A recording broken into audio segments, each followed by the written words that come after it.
One goes down with Godsent versus Dignitas. Well, the scene has well and truly been set, and well, we have got quite an interesting match in front of us. Of course, there is a bit of an interesting factor so far as the fact that Dignitas, well, a player missing, but that's certainly a talking point of its own. Yeah, Rubino, expendable player, of course. Yeah? Never been that good. No, but seriously, I don't know who's sitting down, but it's still going to be a really tough game for them. Godsent, first time on LAN, but none of them are strangers to LAN, so you can't expect that they're going to play badly, right? Well, they have experience. That's, well, title-winning experience, I guess, in a nutshell, really. They certainly have, well, done their fair share. And overall, as a lineup that has come together fairly recently, of course, got a bit of an interesting player mixed in, which is not necessarily the title-winning kind of variety. Anything worth touching on before we jump into this one? For the rosters, for Godsent roster, what player are you referring to? Well, we've got the fact that I believe it's Schneider off the top of my head, unless I'm massively messing this one up. Yeah, no, I mean Schneider's actually won a major.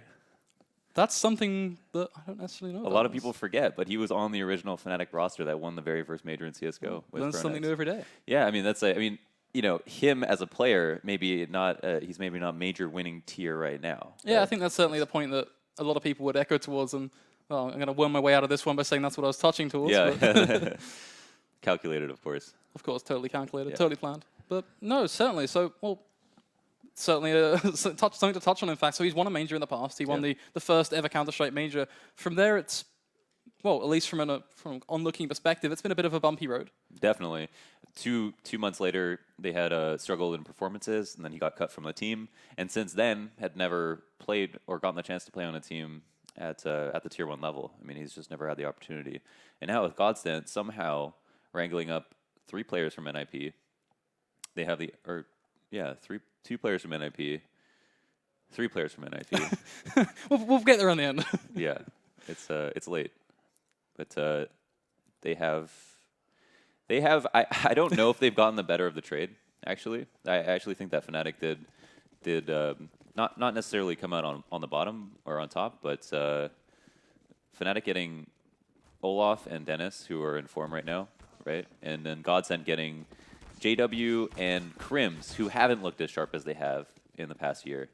Flusha, the only player I think, and maybe the second or first best player on Fnatic, is the best part of the trade. But I think there's a lot of focus on that, and so it's going to be, you know, JW and Crims need to come back in form. And I have a lot of faith in Pronax that he's still got it, that he's got the ability to carry and lead a team to win a title. But overall, I don't think it's as clear cut as I think a lot of people feel it is.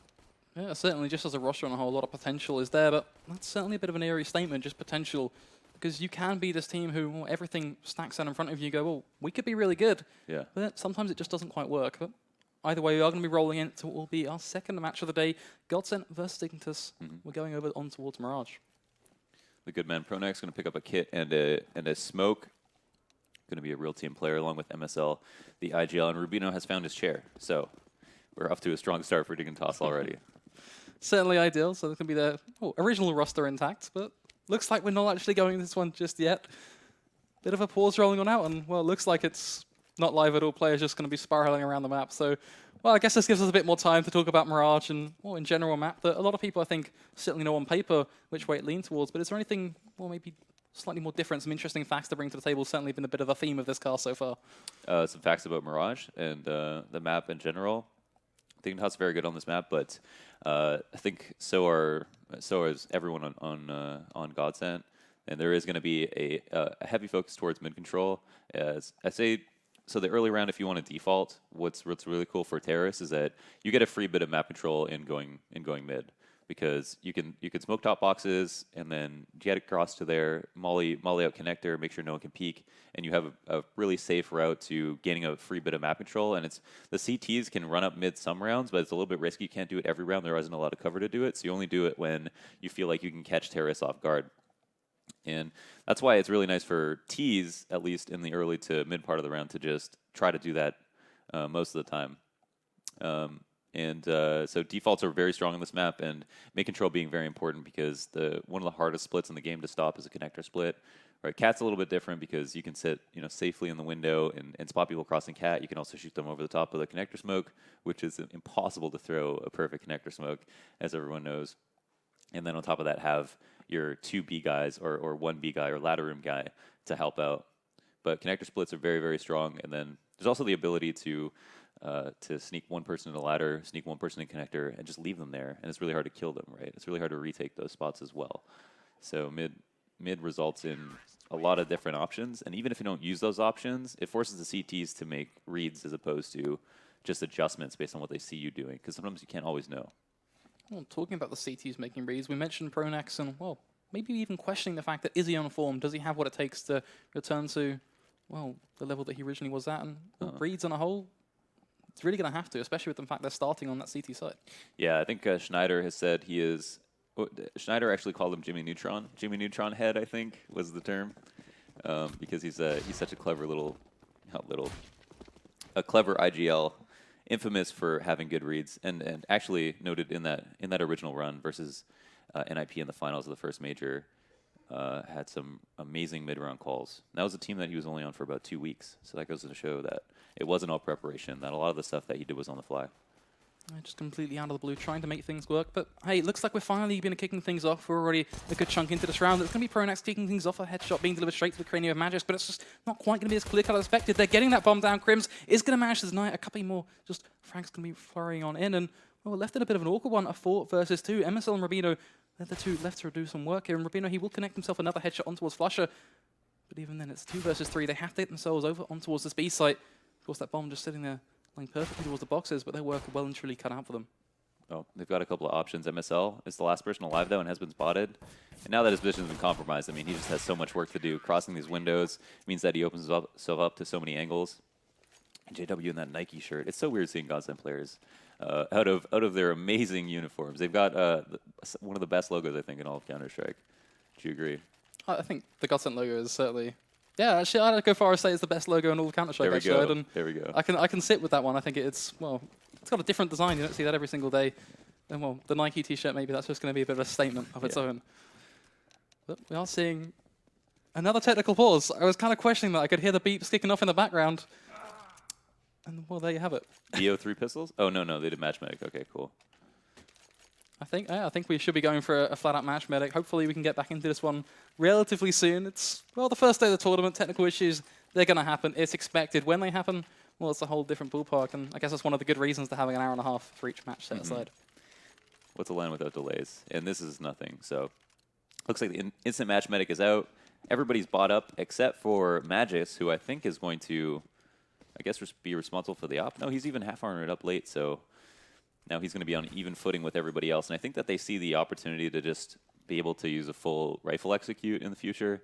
Maybe have decided right now they don't need an op. It's pretty standard stuff. A lot of options on T-side without an op. They're really looking to see if they can make themselves a push. But of course, this is a bit of a commitment nonetheless. The smoke's going to be just barreling down on towards the A site. They are going to be looking to pull off the close ranges with those pistols. The Tech-9s, the P-50s being especially exceptional.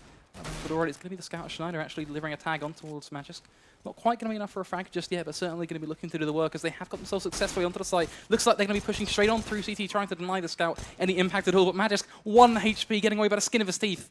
And the frag will be found. Schneider going to be hitting the deck, and 1out's very reliant on these SMGs and one-man rifle army trying to do the work. Of course, looking towards the M4 of Crims, trying to do a bit of damage. Config trying to follow up with the pistol as well. Will eventually be caught out, but as a trade nonetheless. JW finding another on towards Config, and rapidly falling away from the hands of Dignitas. They got the part though, so for me, still a success. Wow, insane retake. They actually started to run out of time there. It's going to be a 10-second defuse to seal it up as well. But if Schneider gets flashed and pushed into CT and then they kill him, you have to think that, you know, the plan to play retake on A, it's like, okay, you have a player safe in CT, but if he doesn't stay alive, then it's 5v4, then CT control is given up. Then what do you do as a CT? Then are you sure that you can win the round? I mean, that's when the Tech-9s get out of hand. And a lot of times, even though you don't have that weapon advantage, just because you get the first kill, it can make all the difference. It makes it so much harder for the CTs to have to deal with that loss. Now, they do manage to do it. The kills were given up. But it was an excellent try, and the plant, I think, will help supplant some of their money for next round. And there won't be so much reliance on doing it here. Yeah, doing it here, especially with no smokes, it's even more exceptionally difficult.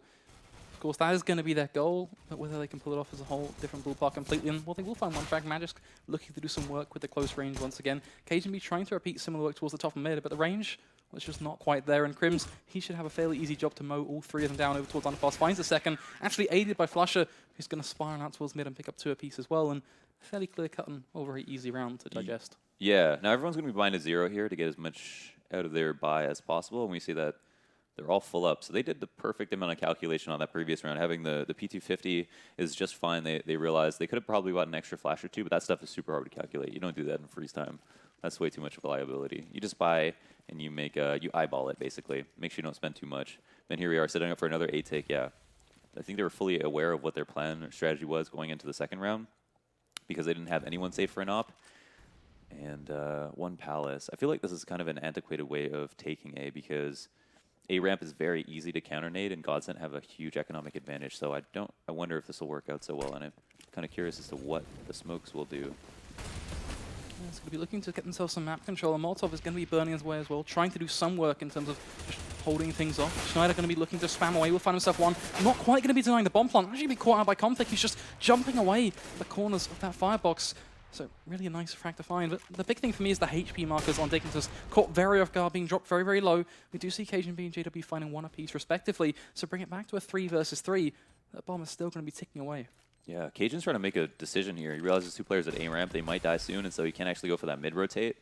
The bomb, I think, would have liked to be planted for him, but yeah, now Cajun's just got too much work cut out of him. 3 players not actually on it just yet, and he's going to take his time, not even peek that right now, or attempt to defuse, or attempt to stop the defuse, and that's, you know, because he wants to save this AK, this armor, this grenade and flash. You have to say that might be the best decision, right? You can only assume that with 3 players left on the site, your choke point's going to be watched, and it'll be kind of a Hail Mary to try to peek out of that at the risk of getting taken down. So Godsent seal it up again after losing their man on A, their solo man on A, going down 1 for 1. Kind of curious. That 4v4 after plan, I think it favors the T's a little bit more than it does the CTs. Crims is a player that's kind of sitting apart from me right now, 8-0 in terms of scoreboard. Wow. Very nice performance going into our 5th round. Of course, Dignitas, they're trying to have a bit of an impact here. They still have the tools required. 5 rifles in play. Utility, it's a little bleak, but at least I would say it's something you can work with. They've got some Molotovs, they've got some flashes. Smokes are the worrying prospect, but even with 2, you can get yourself an entry on towards the site. Yeah, mid-control being taken, and we've already got a player up in connector. Crim's going to realize this. I wonder if he's going to flash himself into it. No. Just going to try to maybe mask the reload sound, or at least partially. And interestingly enough, we have a re-aggression and a B-apps from the underpass. Crims finding a frag for himself, 9-0 now, and Magic shutting down the retake into underpass. Very nice performance. JW will catch him off guard though, so finds another with the AWP, a quick flick. Nonetheless, Rubino going to be doing some work with the rifle, a headshot on towards Schneider. And well, now they're playing for the plant. It looks like no response is going to be made. Crims going to push straight on through the smoke, will get punished. And now Godsent, while they're looking up against the wall, and a bit of an awkward one. Flush at 6 HP to play with. JW, he's fully intact, so that's really going to be the saving grace. But look at the position from Rubino right on in behind them, and this alone could prove to be rather crucial if they just wait. But they catch him off guard. Flusher, they find the frag, and well, this is somewhat doable now. So they're just going to be jumping on straight through the smoke. The AW, JW just going to be caught in such an awkward one. If he just swung further to the right, that maybe would have been possible. But at this point now, we're looking at Flusher. 6 HP, MSL on 6 himself. Believing that it's a 1 versus 2, and Flusher, well, he's a man that some would say can make this one possible. He's actually going to be going flat for the Ninja. The smoke going to be popping, toggling the defuse. The time is getting extra cautious now, and at this point, he's just got to play for those frags. That's all he can do. Finds himself one, going for the second, but he will die into the hands of the bomb. That was a really interesting decision, right, to get them both killed. I wonder how that works out in terms of their economy. Now, Dignitas won this round on an island. I think he had the opportunity to pull a reset. That's actually really smart, wasn't it? Typically, you wouldn't see that. Kind of thinking on the fly in that situation, but now all of Dignitas are buying to 0 off of max loss bonus without having any money in the previous round. So we've got a couple of Gleals, and it's Godsent to have an even better buy than them. That is such a cool play that you see from Flusha. We don't see that very often. Ridiculously smart stuff coming out to the board, and you don't even look at that one on paper and just clock onto that one straight away. You kind of sit there and go, well, just why? That it's all beginning to fall into pace. This puzzle certainly being solved in a relatively quick fashion as we are at a 4-1 scoreline. Dignitas, they have picked themselves at 1, but certainly not a loss as they're now going to be pushing out on towards this site. Schneider catches Comfy off as he will try and push up towards stairs, looking for just one more, trying to deny the bomb plant. Not quite going to happen. The spray down will be doing some damage, but he finds himself a second. Flusher picking up one towards MSL, and Dignitas, they might have picked themselves up around, but at this point, you have to talk about just why. Is it even worth it anymore? Is this a 5 versus 1 for Magic? He's got his work completely cut out for him, trying to go for the headshots, finds one on towards Crims. But it feels just a bit like a consolation frag. it's really hard to tell whether or not the retakes are just amazing from Godsent or the after plants are quite sketchy. But it seems like there's a little bit of just dying too early into the after plant, not getting appropriate spots, and obviously if there are too many CTs alive, then you haven't really done your job. You can't just sit back at Tetris in some of these default plant spots and expect to win the round. These angles being held are going to get pre-fired, right? It's super easy to clear, very easy to grenade as well. And so sometimes it's necessary to go into the after plant, search out for another kill, get an extraneous part of map control, and force the CTs into a position where it'll take them too long to deal with that guy and then have to also retake the site. But instead, Godsent are just having these retakes go swimmingly by playing them standard, it seems.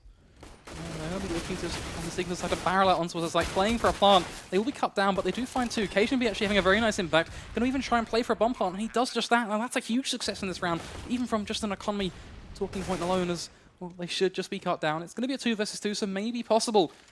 But then I look at this and go, it's just Glocks. Surely not. It's just Glocks. 2 Glock kills in this round. Anything is possible. Kappa, it seems. I don't think there's going to be a way for this to happen. And yeah, it's not planning for yourself. Not the biggest problem in the world. It would have been more prudent of them, obviously, to try to plant opposite box, but that would have been a risk if they don't get the bomb down at all. So instead, they go for the money, and that makes a lot of sense. One thing they've done well is they've caused Godsent to have to try to defuse quite often. I think they maybe are aware of how Godsent are playing A, and that they like to, for the most part, play retake. It seems like Schneider is out in the open sometimes and is expected to get trades, but no matter what, it's almost always worked out. Dignitas, the only round they've won is at B. I think the one time they have gone B in the first place. Yeah, certainly looking to see maybe if they can try and patch the holes in. It feels like a little bit of a sinking ship so far, but it's a little bit early on, and we saw a bit of a comeback take place in just a match before. So at this point, certainly inclined to ring true to that phrase, if anything is possible. It's Cajun B, he's towards the top mid, just bearing down, looking for at least a pick, say AWP, but nothing's quite presenting itself. Very much laid back CT side, going to be coming on, no aggressive kind of out-looking peaks just yet. And well, that's a smart decision, especially when you take context of where JW is just perched. Yeah, look at the posturing between both of these teams. We have kind of the understanding that map control is being taken elsewhere on the map. Magic's finding a really good angle to watch that from. The op shot rings out but misses. And now JW kind of in an awkward position. Can be susceptible to nades, and the B-split is coming out like we saw in that previous round. It's not going to work out quite yet. Flusha trades 1 for 1. I think he's not going to take that because it is now Dignitas, 2 players more than Godsent have, who are on the retake from Kitchen. So a frag is just given up right to Schneider, holding an angle and opping. He's just staring towards market though, which is, well, they know where a player is, but you look at it and go, well, what's the thought process behind this one? Are they just playing the patience game, waiting to see if someone pushes into them? Of course, they have an idea of where that bomb plant is as well, but the flashes, they're just going to be delaying this one, and now they should be able to get a fairly clear-cut plant.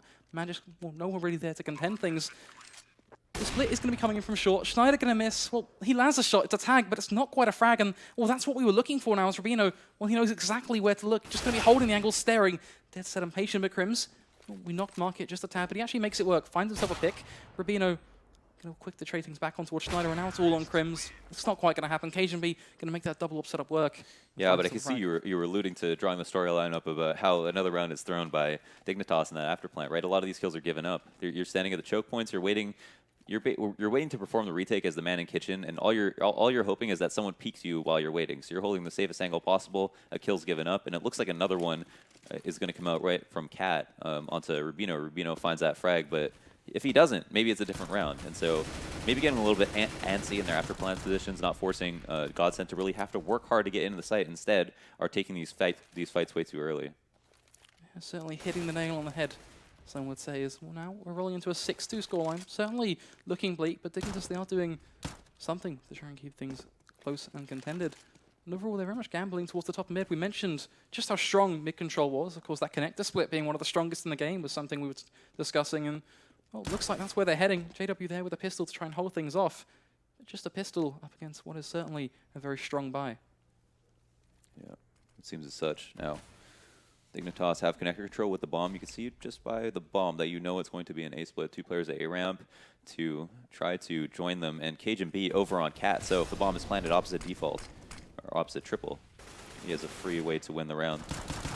going to be pushing on. JW going to be doing so much work with the pistol. We knocked this one, but they are going to pull it off. 5 quick frags rolling on it. Only 1 being found by Dignitas. And I'm lost for words on how on earth that one was even found, because that is not a storyline at all that I predicted to take place. I was kind of just expecting, well, almost a bit open and shut. But they make it work. And just how, Launders? I need an explanation. Yeah, sure. I mean, I can actually tell you. Dignitas, they set up for the A split, right? They get connector control, and they figure from here, we definitely get the bomb down. We have earned the bomb to go down. But when they come up through connector, they don't watch jungle, and JW jumps through the smoke.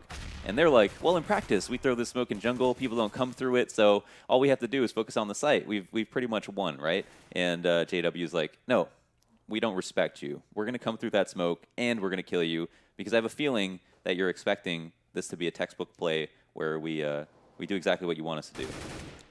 We're just seeing what should have been the outcome of that one. Very much mopped up pistols. They're trying to have a bit of an impact. Will they even find a frag? It seems so. Config will pick off Pronax. Schneider is there to quickly find himself a trade. And Config, he's actually picked himself up the M4, so that's going to be something for him to work with. It's just a 2 versus 3. Occasion be limited to just this pistol, but I'm almost lost faith in kind of just knocking on these pistols now, because they appear to be able to do the work at these close ranges. All of these players really stepping up to their plate. Of course, a minute for Dignitas to play with. And the thought process here seems to be just play the patience game, especially when you take stock of where Config is playing towards. But he's actually going to be caught off guard, goes for a bit of a smoke play, doesn't quite work out, and now it's all on Occasion B. But he found himself a bomb plant, but will he be able to get away with it? It's going to be a flat-out no. Schneider just lying in lurch. No, the bomb doesn't go down. And it just gets harder and harder for Dignitas at this point, right? They're trying to do a few different things, and none of them are working. So it is really up to them to try to reinvent themselves, and JW coming through the smoke. And it looks like a really good pop flash as well to assist them, so you can't say that it was a completely puggy play in that sense. Maybe just a calculated way to deal with Dignitas, who expect, I think, a certain amount of respect that wasn't given to them. It's smart. That's really what it is. It's just them making those, I think, the calculated phrases, and the big thing that comes to mind. And it's working for them. An 8-2 scoreline. It's getting fairly bleak for Dignitas at this point, but it's not quite the end of the world. They can still pull things back if they can deliver the rounds. And, well, talking about kind of the way they're going into these rounds, now we're looking at a fairly hefty stack towards the A side, looking like we're going for, well, towards a traditional execute. Seems as such, but Krim's already throwing a wrench in the plans. Gets his opening kill on who was supposed to be the entry fragger. Who will take that role, I'm not sure. And Schneider has the ultimate flank on a ramp. Now he knows that no one's coming palace. He can call that as well. He can take his time here. 5v4, 5v3 now. So much work being done. Flusher going to find another towards the top of mid, just taking the head clean off of Rubino. And at this point, Dignitas, they seem to just be crumbling. And well, now Schneider, he's right up behind them. He's spotted out both of the players. Doesn't even need to find one frag. Makes a huge mess of things. Magis turns around and punishes him. Not even sure about how that one comes around. But hey, it happens. JW finds himself the last pick with the pick. And well, he's laughing away about that one. It's okay. No one saw. No one saw that at all. None of us was watching. We'll never mention it again. It won't be on Reddit. Yeah, definitely not going to be on the front page of Reddit within about 10 seconds. I'm not going to personally upvote that. I don't know about you. No. Just wow, one of those things that it happens. Of course, we're just reliving the moments of Config, who picks himself up a pistol frag, picks up the M4 and does some damage here and there. But overall, still kind of just almost dazed somewhat about how the outcome of that round did follow. Yeah, no doubt. I mean, they still seal it up, and it's really Dignitas to look a little bit contemplative.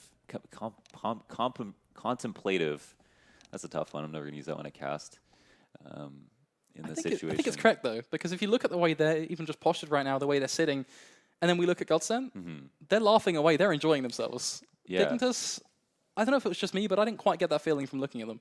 Yeah, no, I agree. I'm not sure what exactly was going through their minds, and it seemed like they weren't actually doing a lot of talking either. It might have just been MSL. I'm not sure what he would be saying. They are getting away with a lot of these early to mid-round plays. That is getting the map control, right? That's kind of step 1 and 2. Well, now they're limited to just these pistols once again, and it looks like they're just going to be picked off. Config actually getting pre-mollied off of a corner that's, well, not too common. You don't see it every single day, but even then the molly will roll on out, and the Godsent, they're looking to make this one fairly clean, just don't want to be taking a single loss. JW, he will get knocked somewhat low. Nothing really to say. Config back at it again with the pistol shots, takes down JW. Krim's there to trade things out, but still doing the work with the pistol. I think that the best course of action for Dignitas right now is because the problem is they're being given mid and Godsent, and in response are immediately either pushing B apps or having an A palace push, and it's always one or the other is always catching them off guard. And Dignitas have been able to stop it. Magic Boy, posted up on the stairs, has been able to get a kill and kind of help them follow through with that round. That's what's allowed them to get into B both times actually, is regaining that B apps control. But I think they still need to be able to test A, otherwise they're not going to have much of a playbook here. And Cajun going down immediately is a really, really tough way to begin this round.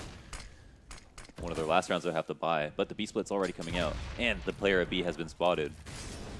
You see the smoke coming down in response. Flusher there to peek towards short, but he's actually going to get taken down by Config as well. Certainly a player to watch in this matchup so far. But can they get themselves sufficiently on the site and actually get the plant? Because they're being cut down one by one as they try and cross. Schneider and Crims finding one apiece, Config finding another, finally being returned on towards Schneider, but it's perhaps just a little too late. As now we're staring down the barrel of a 3 versus 2. Config and Magisk, the two left to try and pull the hopes back into Dignitas' hand. It looked like a good round for them, but they go for the aggressive push. JW finds one with the pistol, and the rifle left to follow things up. And well, the aggressive push, that was an interesting decision on its own. Yeah, so it's 3v2. They realize that if someone puts down the bomb, then they're going to have one pair of hands to be able to shoot, and that means that they can expect Godsent to push in. So they don't want to try to do that. Instead, they want to try to even up before they attempted a plant, which is I mean, it makes sense, but the issue is Config switches his gun as he jumps in the window. What do you want out of that? I'm not sure. It's kind of almost one of those bad habits that you don't want to do, just swapping to that knife at the most awkward moment. So now we're looking at Dignitas' side in a very lackluster in terms of economy. Lots of Galils in play, and well, Galil is a weapon that can do some work, but already, well, just sheer aggression and no respect coming out from Godsent as they will push straight on through ramp, take down Rubino, and looking to follow up with another push. They're going to try and get up towards stairs. Crims, he knows exactly where Cajun B is, but looks like he had second thoughts. Cajun B just running through the fire and the flames, because why not? Yeah. Just stumped by that decision, just running through the flames, but hey, it's going to be Dignitas still on the back foot. 3 men left standing, and well, that really sets the narrative. It feels like Dignitas, they've had a couple of ideas in terms of how to get into the game, but when they actually went to execute them, it's just been very poor and very much broken and segmented. Everyone's got a plan until they get hit. The famous words of Mike Tyson. Indeed, as Flusher, he will pick up MSL. Magisk's going to find one on towards Pronax, but Flusher is there to do some more work, adding insult to injury. JW going to find the last pick of the round with the AWP, and overall, well, now we're looking at a very bleak scoreline. There is no comeback possible in this half, at least a 12-2. And well, if this one goes in the favor of Godsent, I'm more than concerned at this point. Yeah, and it only should, right? Like, that's what we've learned in the previous rounds, is that Godsent are going to win most of the time. And here is Cajun B evening up, but it doesn't end up being enough. And I guess you didn't see the molly that he ended up sacrificing himself to. And the Counter-Strike gods don't reward him with a round for doing it. But one thing is constant, is when Dignitas go for mid-control, Godsent push, either A-ramp, Palace, or B-apps. The thing is that Dignitas are almost never in a position to defend against that push. Instead, are going to go just straight up B here, which is kind of interesting. New thing that they're doing. Godsent actually trying to hold this one off. Flusher there to do some work. Finds himself one, goes for the second, flicks on towards the cranium of MSL. Will connect it. Eventually the trade will come out, but is it even going to be enough? As now Crims doing the work towards short. Pronax finding another on towards Config. And well, yes, there was a couple of trade frags here and there, but it goes back to the age-old saying of it's just not quite good enough. Magisk, he's left all alone on 1 versus 3. JW going to be there to secure things with the AWP, and it's just, well, going to lead to a very bloody outcome. And will this scoreline, especially going into now second half of Mirage, yes, they can do some work, but how much work can they even possibly do to bring this one back? They'll be nice. This is insurmountable. This is an insurmountable amount of rounds that Godsent have won. They've done too good of a job, and we haven't seen that Dignitas have brought enough rounds close that you can say, or close enough that you can say, well, they almost won that round, or, you know, it's really unfortunate that they lost those rounds. They really did get outplayed most of the time, and Godsent showed that they were extremely dominant, right? There are close 12-3 halves, and then there are 12-3 halves like this, where it's clear one team is much, much better, and much more well-equipped to deal with the other one. And here's Flusha doing his job as the solo man on B and getting 2 kills, and then even staying alive a little bit longer. There isn't much more that you can ask. Either your B-site guy has to stay alive, which doesn't always work on B, because if you 5v5 retake on B is not fun at all. Or get 2 kills, which is his job and more. Going 1 for 1 leaves the round a little bit up in the air, but Dignitas not being able to gain traction, get that back pillar control, or be able to have vision on Kitchen means that Flusha was able to escort his teammates into the site, and that's when the round was lost. You mentioned escorting into the B site. Oh, you can see the 3-men stack over towards the B site. They're looking to hit those shots and get themselves the bomb down. It looks like they're having just a couple of second thoughts in terms of when they want to bite. As you can see, Pronax is going to be baiting a couple of shots out towards the top mid. Will fall back, just leaving himself over towards that Delpan spot. Rubino going to be holding the angle. A very nice, crisp one-tap being delivered.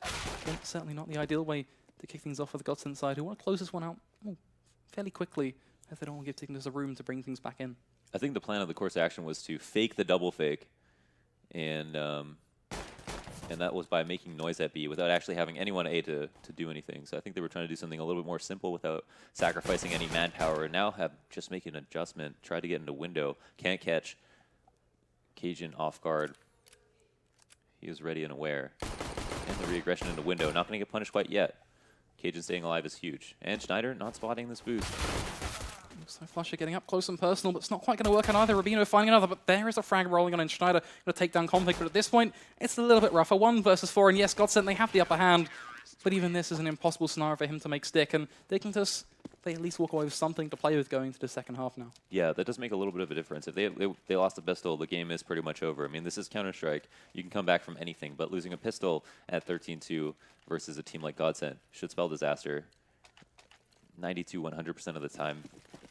Now we're going to have a full buyout with 3 SMGs. The UMPs are definitely SMGs in the hour. After the buff towards them, we saw a lot of focus on UMPs because they have so much more armor pen than anything else. And so even if you bring them into the rifle round, like you survive the 2 anti-ecos with them, you don't have to upgrade sometimes, and that can save you quite a bit of money while also giving the opportunity to at least secure like one kill if you find a cheesy spot like this one that Magic is playing close up in B apps against this wall. This is almost a 50-50 duel. Rubino watching something that definitely doesn't need it. It's just going to be biding his time. No need for him to peek. That spot is successful when he just waits. Waits for him to walk dead center into his crosshair. It looks like a couple of shots going to be rallied off by Pronax, trying to make his presence known. Magic will go for a bit of a push, and well, there you have it. He's going to get punished, and well, that is just a huge mistake to be made. I was just hoping he would sit and wait. But now, well, we're looking at a 1-man advantage fall into the Godsent court, and the biggest thing to note is they haven't gone into this one just pistols and ill-equipped. They've got Tech 9s, they have the armor on the board, which is huge if they can pick something up. But not only that, they have a Molotov and a handful of flashes. Yep, mistakes were absolutely made. Rubino's got a little bit more work than he'd like on his plate right now, but a good flash is actually going to save off the bush for a few seconds. Oh, JW with a beastly one-tap with that Deagle, and then Flusha blocking somebody, and suddenly Dignitas are out of the round completely. They've got 2 players on a rotate, no one on a big flank. This is close to as own winnable round as it gets, and are just going to decide to save. Config is actually just going to camp out here, which is an interesting decision. He's not going to gain much by killing anybody who pushes out, and if he dies, that's a gun that they need for Rex round, where they're almost certainly going to buy. I mean, saving when it's 14-3 after just getting ecoed means you're going to be reset in a situation where you have no money.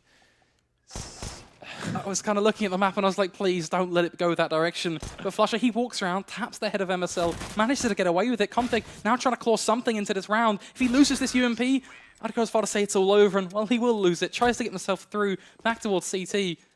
That is ridiculous. The opening kill, because I don't know who it was that push, but with the UMP not holding that angle, just as you mentioned, it would have been the perfect bait. They saw Rubino at the end of halls. He was there, close left. They would have almost certainly not cleared him. And even if he did, he'd still have a better advantage than just to push out for no reason. I mean, you can't expect that when, you know, it is going to be this round where you have much better guns that you're just going to lose it like that without losing a single player. But at the same time, you know, you pull the string in the right place and it all unravels quickly before you realize it. Well, remarkable stuff, suffice to say. As now we're looking at Godsent, getting themselves ready to push out. Rubino, he's actually been doing some work this time around. We'll take down Flusher. A nice little one to be added to the table. Config looking to repeat similar success over towards ramp. Won't quite land the shot. For Godsent, it comes down to when do they decide to push. Yeah, they forfeited map control, so they have to do it soon because they don't know how long until somebody decides to get frisky and go for a big flank. This undervalve player, MSL's got a great position to try to get a kill, but is spotted and hasn't done the damage yet. The flash is good, but he doesn't end up converting it into anything, and the spam comes out. MSL does go down under Balk, and that makes it a little bit easier to aggress into the site.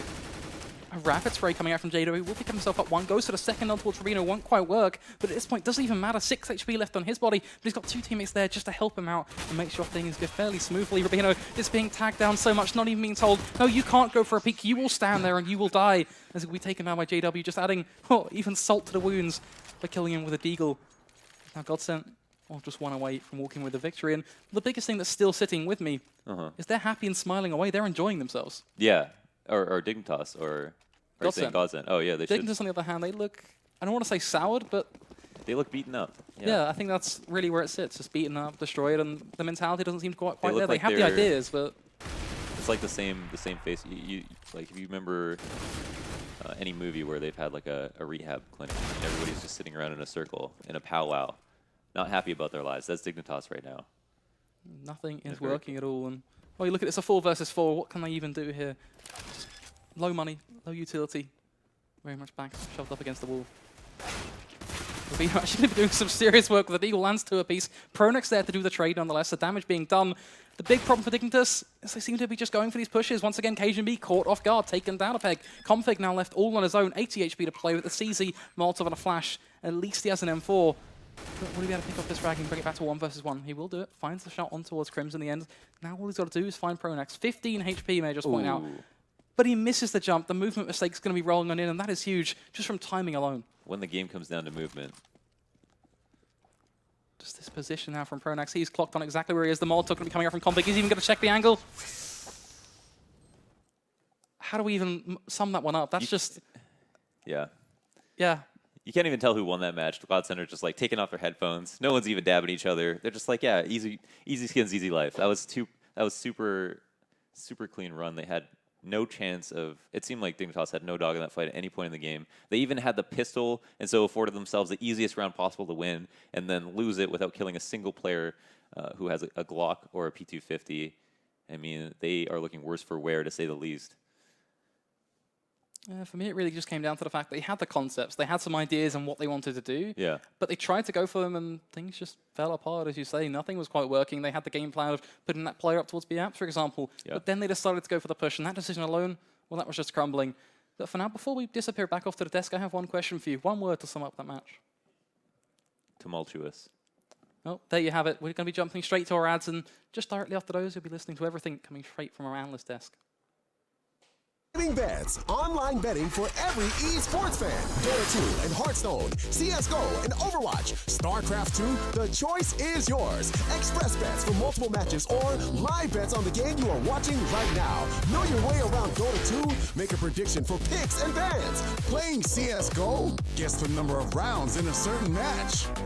Daily quests for all participants and all the best choice of payment systems. More than 600,000 users have already made their bets on the spectacular matches since 2011. EGB.com. You know for sure who's gonna win. Getting tired of playing with the usual skins, but don't have enough money to buy a new one? Get rich fast with CSGoFast.com. CSGoFast. It's a strong chance of winning in every game. Several rooms with different game modes. Daily, more than 1,000 games, 5,000 players, and 25,000 skins at stake. You don't need much in order to sweep the board.